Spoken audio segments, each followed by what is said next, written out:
I don't know what to tell you about those 4 blocks. He's swatting balls, volleyball style. He's doing everything. How the hell do you do that in 17 years? It was LeBron's night.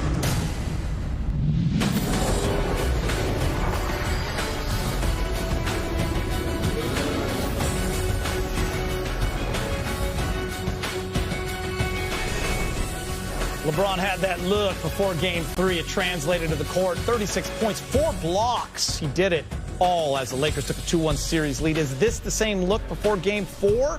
The Rockets sure hope the outcome is different. It's Lakers and Rockets. Game 4, the best-of-7 series. Tip-off at 4 o'clock over on TNT. Since 1985, the Lakers have won 27 of their last 28 series when they hold a 2-1 lead. Hello and welcome to Access Sportsnet. Lakers brought to you by your Southern California Toyota dealers. I'm Chris McGee. Big game, James Worthy. Big shot, Robert Ory. We got Allie Clifton here as well. Trudell's down the hall. Brez will be joining us a little later on. He's working remotely. Hi, Rob.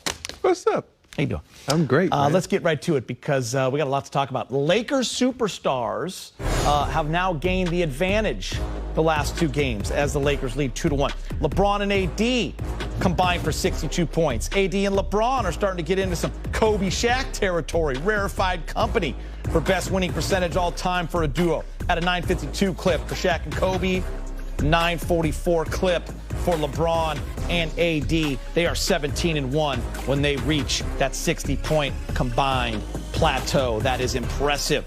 So after coming up on the short end in Game 1, guys, they've dominated the past 2 games, 17-1 when scoring combined 60. That's an impressive number. James and Rob, the thing to me, they dominated on the defensive end as well. It's not just about the points. Yes, the Lakers need that to win those games, but man, were they good defensively, those 2. And that just goes to show you, from the beginning, when AD came here, when Coach Vogel came here, that was one of the first things that they talked about they wanted to establish is defense. AD said he wanted to be the most valuable defensive player. And so they established that early, and they've always had that. Before all this COVID-19 stuff happened, they were a steady defensive team, and that's what's kept them afloat when they haven't had the offense, when they haven't been able to shoot the threes. So in the NBA, there's only 2 things to win championships, and that's defense and rebounding. Yeah. And you have to do those before you can even think about any kind of high-powered offense you have. And they seem to understand that. It definitely has kept them afloat in the bubble.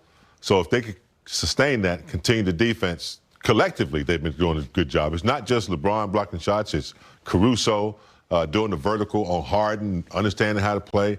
Rondo coming in, stripping Harden a couple times. He's been studying film. So, yeah, the defense is critical from here on out. He pretty much said everything then, but I read your notes. Yeah, I read your notes, Rob. You think if you look at the defensive scheme, it's been pretty good. It's almost, I won't say perfect because nothing in this world is perfect, but it's been pretty damn good.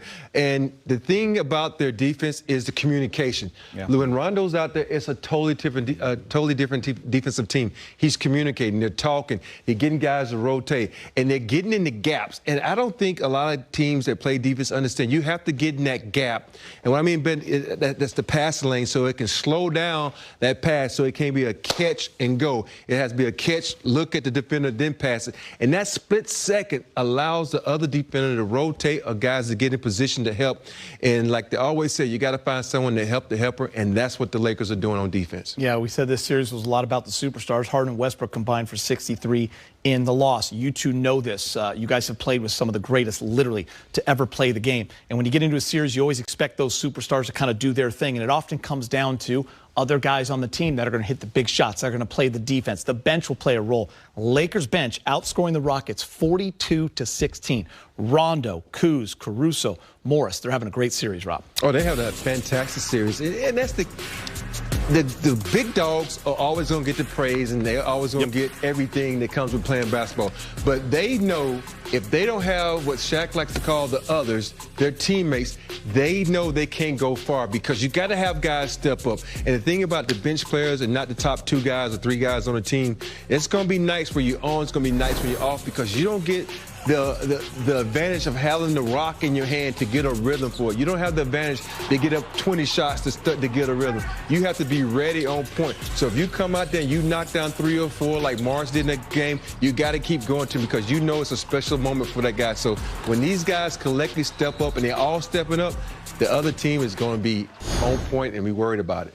Yeah, I bet you if you ask any elite player or, championship players, pedigree who won, they'll say, yeah, we had, like Kobe had Shaq. But I guarantee you they'll say, yeah, we had Big Rob coming off the bench, vital for our championship victors. Or they might say Derek Fisher. There's always a player coming off the bench that's vital to winning championships. And that's what this bench has been doing, man. I give a lot of credit to Rondo since he's come back.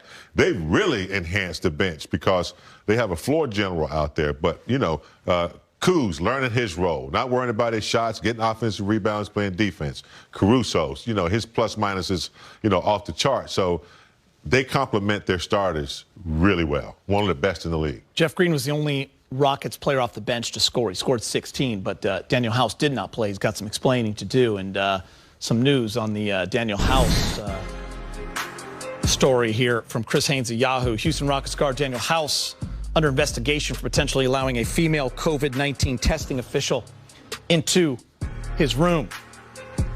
Rob, your former teammate, Vernon Maxwell, trying to give the Rockets bench some help, saying this: I don't know who needs to hear this, but Dream, Big Shot Bob, Mario, Clyde, Bull, and myself are all available for Game 4. Just saying. Before we get to House.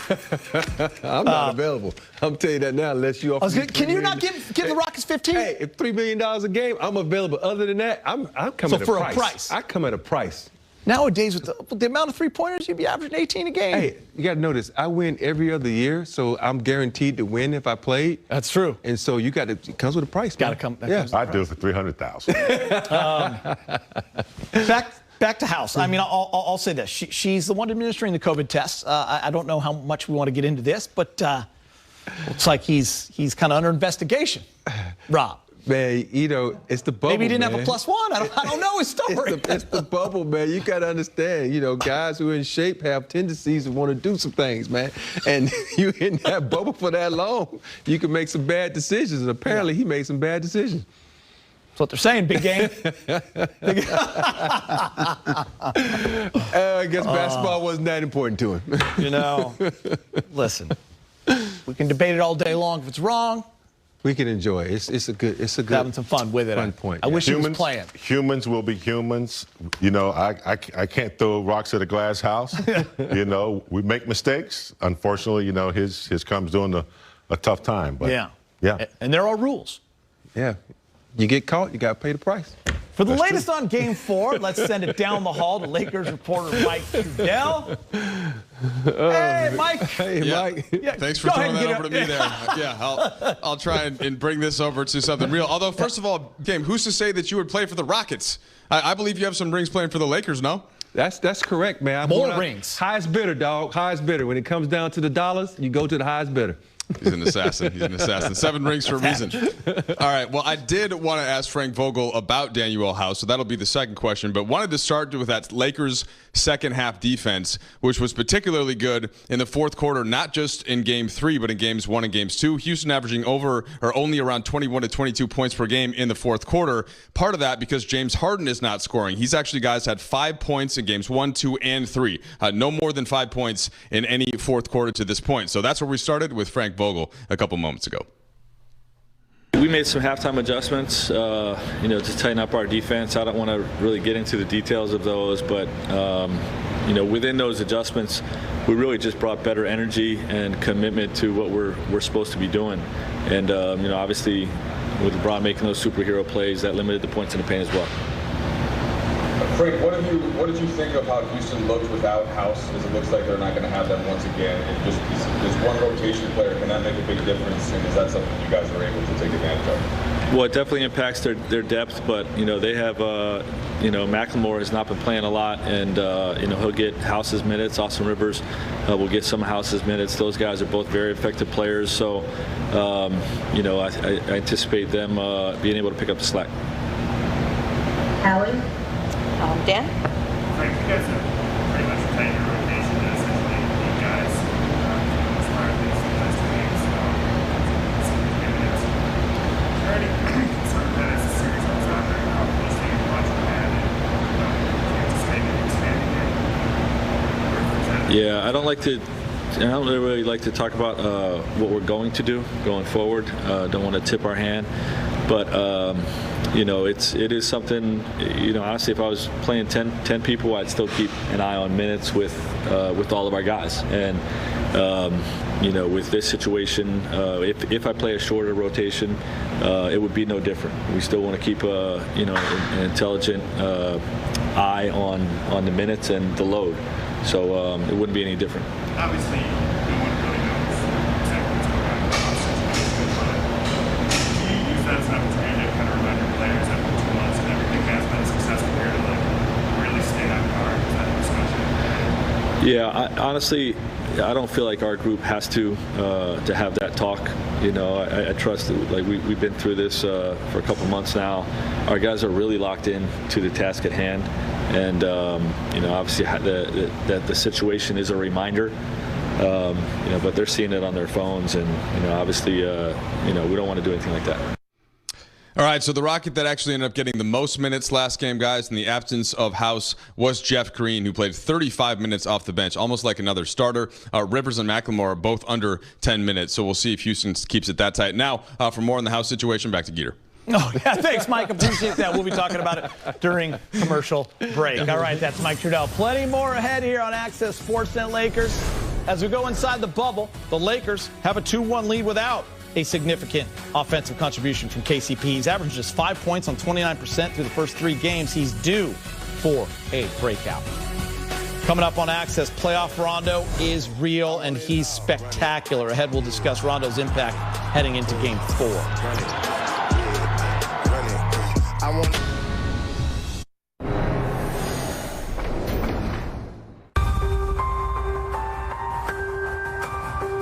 Rondo has that alpha dog style mentality. Rondo, how do you prepare for that? The Lakers don't have a third guy. Rajon Rondo is saying, yes, we do. Rondo, I got to tell you, he's amazing. He should be out there because he's a gamer and he has so much influence and presence on the court. You're only as good as your coach believes in you. You know, all season I expected this come this time of year. You know, he's been spectacular the last 2 games. I can't do it without my teammates. You know, my teammates been doing a hell of a job of giving me the ball, giving me confidence. Rondo hits another one. Big shot for Rajon Rondo. Playoff Rondo. Is there something to that playoff Rondo thing? I don't buy into it. Whatever makes Doe continue to play like he's playing, then, you know, I don't buy into it then either. But he's been exceptional. Rajon Rondo, he might not be buying into playoff Rondo because it's him, but we all do. It's real. Playoff Rondo is real. Rajon Rondo came to play in Game 3 against the Rockets, especially in the fourth quarter. Just look at the numbers. 12 minutes played, 12 points, 5 assists, scored or assisted on 23 of the Lakers' 30 points in the quarter. So what does Rajon Rondo think about the playoff Rondo talk? He discussed it after the Game 3 win. I don't buy into it. You know, like I said, it's, you're only as good as your coach believes in you. And I've been able to get a little bit more minutes in the playoffs. But like I said, I can't do it without my teammates. You know, my teammates been doing a hell of a job of giving me the ball, giving me confidence, and coaching, calling plays for me, and we're able to get stops to get on the break. It just has an ability to, you know, to orchestrate a game like very few players that I've ever been around. And you know, everybody else feeds off of his energy. But not just with the basketball. You know, what he's doing defensively. You know, at certain times picking up hard and, you know, being a real communicator on the defensive end and, you know, getting us involved and, you know, just a great two-way performance by him. At the end of the day, whatever makes Doe, you know, continue to play like he's playing, then, you know, I don't buy into it then either. But he's been exceptional these last 2 games. Obviously, that first game he hadn't played in a while, so it was a fill-out game for him, just like the rest of us. But these last 2 games is everything that we've imagined being in the postseason. And for me, you know, being in the playoffs and being on the opposing side of him for so many years, I knew what he's capable of, especially in the postseason against those battles. So to now be on the same side as him and seeing, you know, it coming together for the both of us and for our team, you know, it's perfect. I experienced it firsthand a couple years ago with him in New Orleans, and it's real. The playoff Rondo is real. His intensity picks up. He wants to guard, the best perimeter guy. You see he guards James and Russ sometimes. He wants to, facilitate on the floor. He's shooting the ball very well, making the right passes. So his IQ is on another level. By the way, to regular Rondo, playoff Rondo is real, in case you didn't know. He's been the topic the last couple of games, as it should be. The impact has been like MVP type of series play, James. Yeah, when you think about, veteran guards who extend their career and are still productive, I think, he's not exactly like CP3, but he's that type of point guard that still has it and can produce and enhance everybody else. So he's always been a student of the game. Rob watches a lot of film, coaches younger players. So, yeah, he's a major asset, especially in the absence of Bradley. The thing about Rondo is he can turn it up another gear. When you win a championship, it's an addiction. And he was able to win those championships with that green team, and it puts you on another gear. It puts you in another level because it's playoff time. And all of a sudden, the light comes on. Usually it's a little bulb. It's 100 watt. Now it's like a 500 watt. Yeah. Now he's ready. His light shines brighter during the playoffs, and he knows what's at stake because it goes to that play or go home attitude. And he wants to keep playing so he doesn't go home. You were here game 2, and then Karan game 3. Correct. But you saw both games. What impressed you the most about those 2 games with Rondo? It was the fact that he came out and he shot the basketball. Because there'd be times when Rondo would get the ball open, he would be reluctant to shoot the ball. Now he's taking that shot because he knows if I knock this down, it's going to make it easy for everybody. And then when I penetrate, it's going to open up gaps and open up shots for everybody. So that was one of the things. But the other and the most important thing was his communication, like I said, on the defense of getting people in position and taking the ball out of LeBron's hands so he can get some rest. I can't get away from him picking James Harden in consecutive games to like clean going for layups. That was kind of crazy to me, but you just hit on it. James, how much pressure has he taken off LeBron, AD, and others with his playmaking ability? That's something the Lakers always lacked when Rondo was not on the court. Yeah, during the playoffs, especially during the playoffs, tons. Taking off tons of pressure, especially off LeBron, who for most of the game, with the exception of like Caruso coming in and handling a little bit, it's a lot of pressure on LeBron. He's not a navigating blow-by quick guy. He kind of, pounds it, and then he makes a good pass unless he's in transition. So with Rondo coming in there, a true point guard. He's a real point guard, one that knows the coach, his ratios, know what the coach wants. And, it's not by accident, we said this the other night, that Morris got those threes, that Danny Green get comfortable shots, and that when he's navigating in the lane, Kuz makes his cut, and he finds that. That's because Rondo knows how to play the game. So, it takes a lot of pressure off the 2 big elites. All right, straight ahead on Access, the Purple and Gold hold a 2-1 series lead against the Rockets. Up next, Allie Clifton, Mike Bresnahan discuss.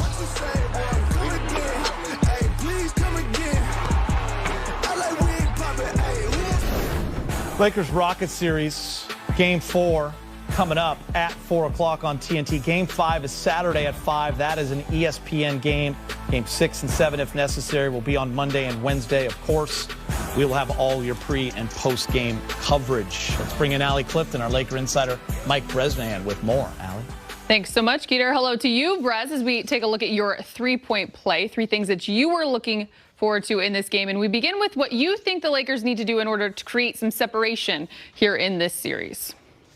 Yeah, 4 simple words for the Lakers, if I may give them some advice. Keep playing great defense, all right? And who am I, just a reporter, turned into a TV fool? But obviously that second half was really, really key for the Lakers, holding the Houston Rockets, of all people, to 38 points in that second half. That's a huge, huge step right there. Now, here's the deal. After the third game in the first round against Portland, I feel like the series is over. We had seen Portland's best shot. Lakers were in control. I don't necessarily feel that way right now. Houston has just so much firepower. The Lakers have to keep that defensive stranglehold on them for sure. And I'll tell you what, LeBron was amazing in that third quarter, 4 block shots. Amazing defense by him. Cannot forget Alex Caruso and Kyle Kuzma. Great defensive efforts by them pretty much the entire playoffs. And, of course, Rondo kept picking James' pocket. James Harden, that is. That's twice in the last 2 games he's done that. Great defensive effort all around. My number 1 point, Brez, you're not a fool. You're full of wisdom, especially when it comes to the game of basketball. Number 2, the guys just talked about it moments ago, but you also want to touch on it as well. The Lakers bench here in the postseason. Yeah, okay, so they were 11th in the regular season in bench scoring. Not bad, but certainly not quite the top 5 or anything like that. In the playoffs, they are number 4 in bench scoring. It's been a huge jump up for these guys. Really impressed by guys like Kyle Kuzma in the last 2 games. He's shooting 76%. And how great is that stat right there? Outscoring Houston by so many points in the last 2 games. It's almost comical. Can't forget Rondo, last 2 games, 15.5 points. And to me, the kind of quiet stat, 9 assists in each of those 2 games, really settling that second unit down.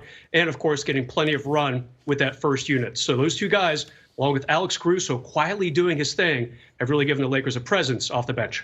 Back to the starting lineup, a starter in particular, LeBron James, there in Game 3, exceptional on both sides of the ball. But you dug a little deeper into the block shots. Yeah, Allie, so he's played 1,512 games in his career, but he had never blocked 4 shots in the same quarter until the other night. So this is a big deal for a guy who's done just about everything. And so he leads the all-time leaders in games played, victories in the playoffs, and also points scored in the playoffs. Pretty soon it'll be games played too, if that hasn't happened already.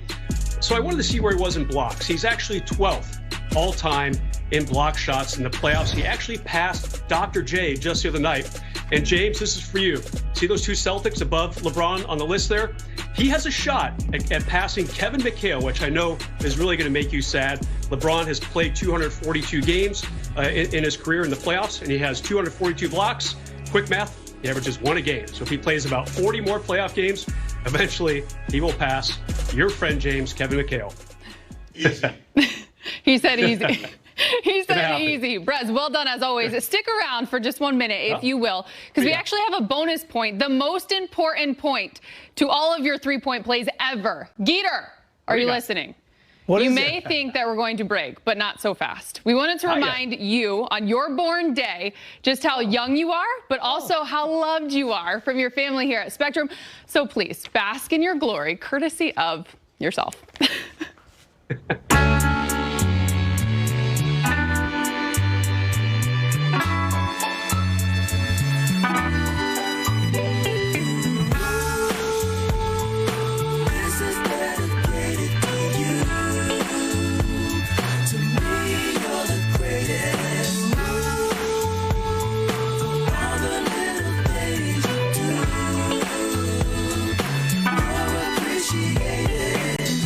You don't necessarily have to like everybody you work with because we all hate Geeter. We know that. I make sure I rush home so I can watch myself on TV. It's a lot of fun.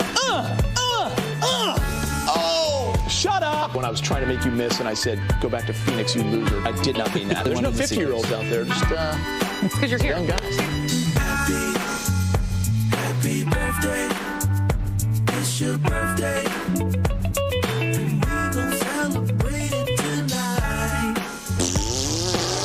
Do that again. I'm Chris McGee, and I'm old. Thanks for watching. You're the man, Geeter. Best analyst. Old place.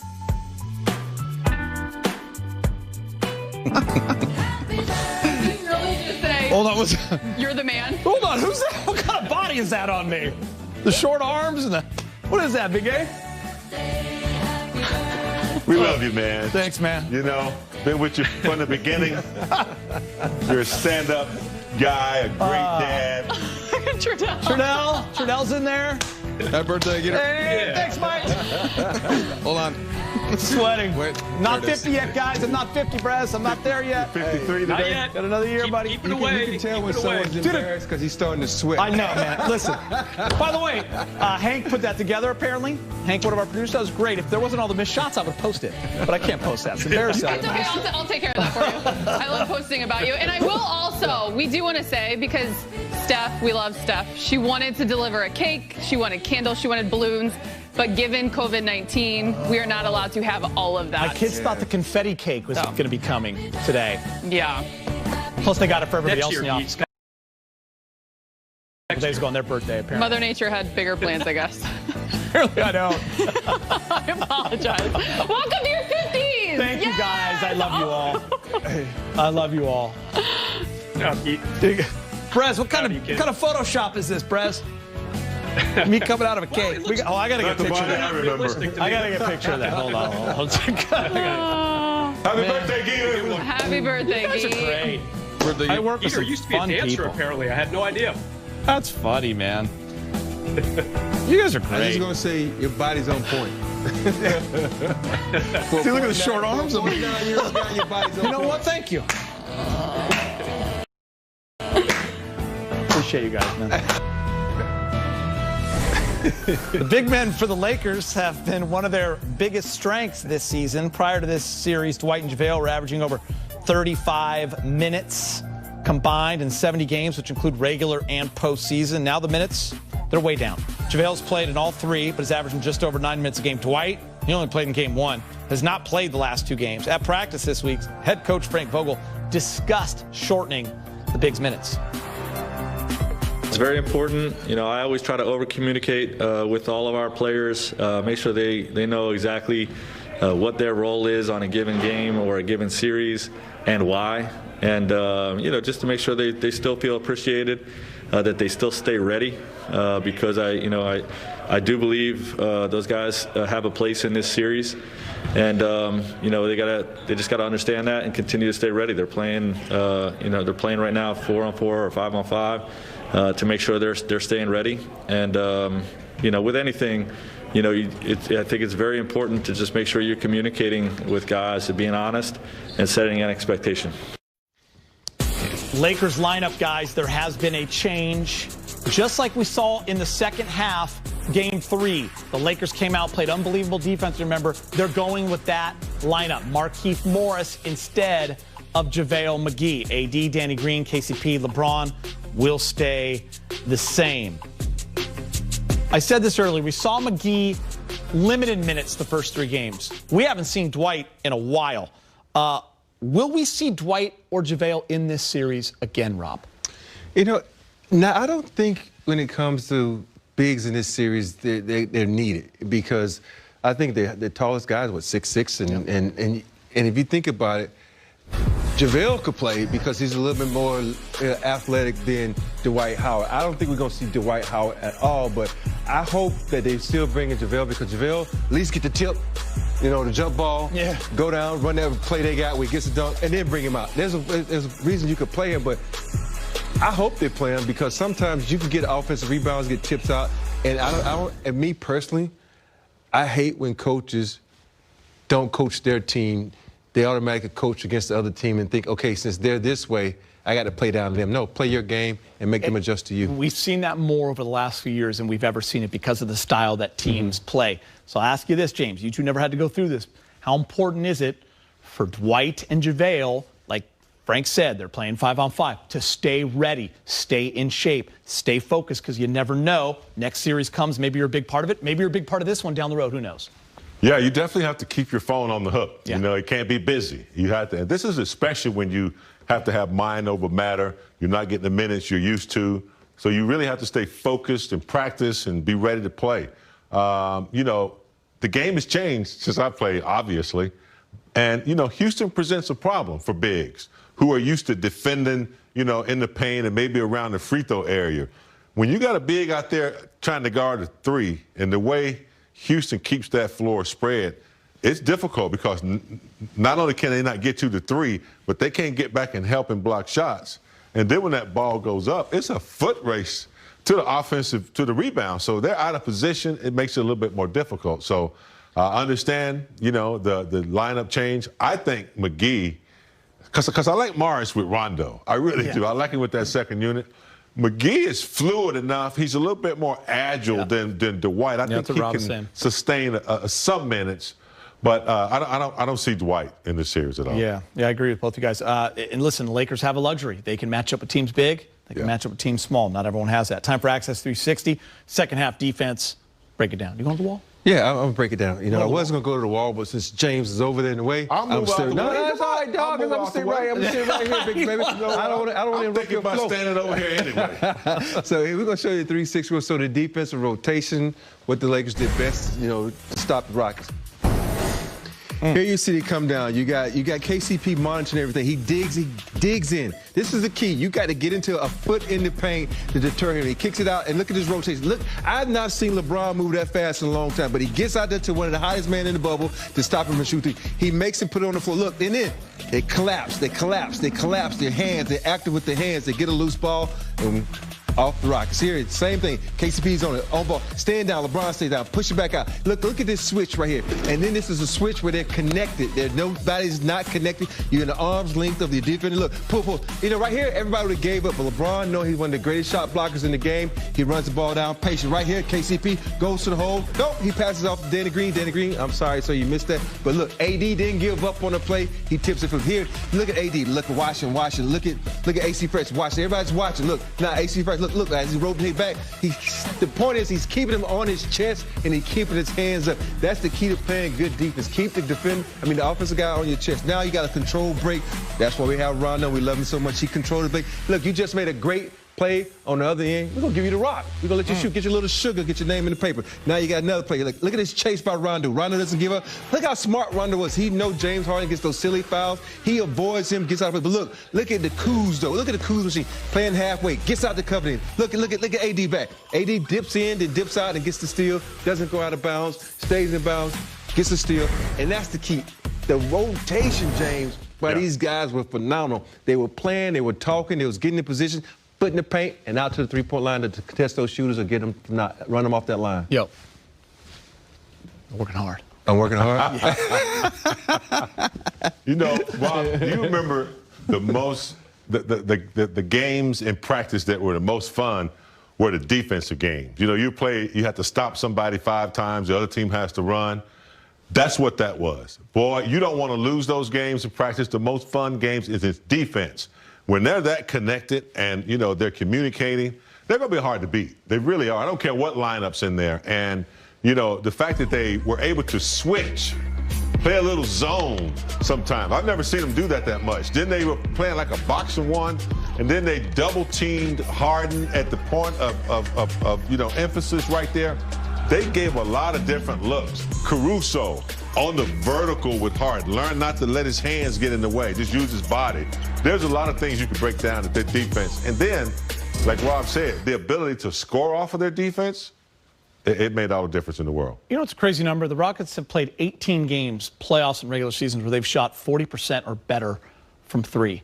They're 16-2. Those 2 losses are the last 2 games. It's okay if they hit threes in a high percentage. When the Lakers win the rebounding and that points in the paint battle, James, I feel like that's their recipe. Yeah, 56 points in the paint.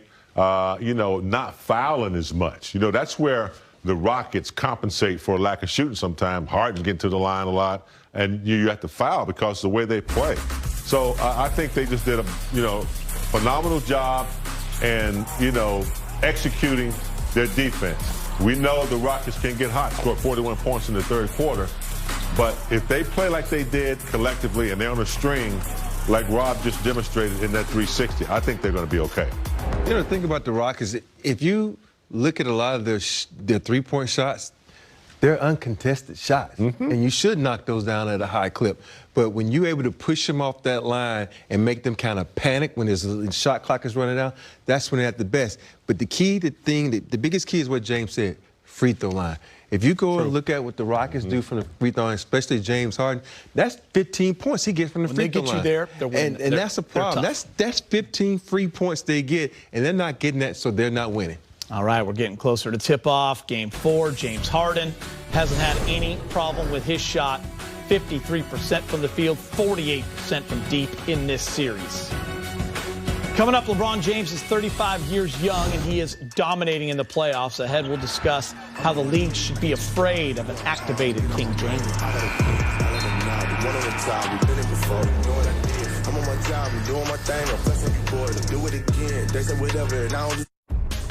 This is L.A. Game 3, LeBron James became the NBA's all-time leader in playoff wins with 162. LeBron passing Laker legend Derek Fisher. The top of the list, our good friend, Big Shot Rob, right there at 155. Kyle Kuzma taking to Twitter to share some thoughts on the MVP race, and I think a lot of players feel this way. Yo, media, I'm going to tell you this. If y'all mess this up, MVP, like you did the Defensive Player of the Year, we're going to have issues for real. Allie. I have to ask you. We actually kind of had a FaceTime that night for a second, and there were some texts as well. LeBron, the way he looked in Game 3, I know you've seen that many times, but for Laker fans, the way he was attacking and scoring in that first half, it was just different than I think something they have seen in the uniform before. What were your thoughts when you saw him, just that look in his face in that first half? My thoughts were to call Geeter and scream via FaceTime, which I did. Because I think given what you said, the amount of times I have seen him take over, the special moments, the zones that he finds himself in, the ability to put his hand on the game on both ends of the floor, I was even surprised by what he came out with there in Game 3. But I think what we can all agree on is, especially when it comes to superstars in this game, in the playoffs, they have that innate ability to have a feel, to have an understanding of timing and moments and how important that Game 3 was, because Houston is a team that's so high potent that you don't want to fall back a game to. And I think being tied 1-1, it allowed him to set that tone and remind his teammates, yo, come on, come with me. Yeah, I think you're right. I actually thought about that. Like, he was basically saying, I'm here. I'll wait for you guys to get here because this is where I'm at. And it's funny when you watch him play, like we talk so much offensively, he's just, listen, he's LeBron James, right? Like you see it every single night. But at 35 and 17 years in, I feel like what you're seeing from him defensively, James, you just don't see it with a guy at that age and a guy who carries that much offensive load.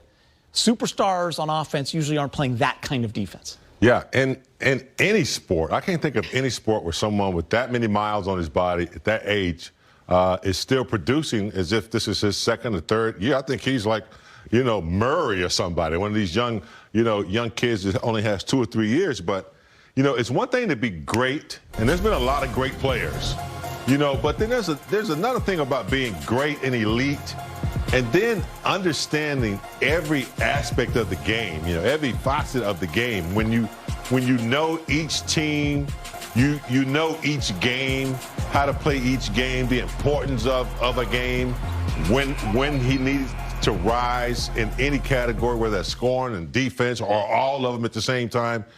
It's hard to find. Magic was like that. Kareem would just play the game. He didn't really have a lot to say, and, he just led by example. But when you find great play, Kobe was like that. They understand the moment, who they're playing against, and that's hard to do because that changes from game to game to quarter.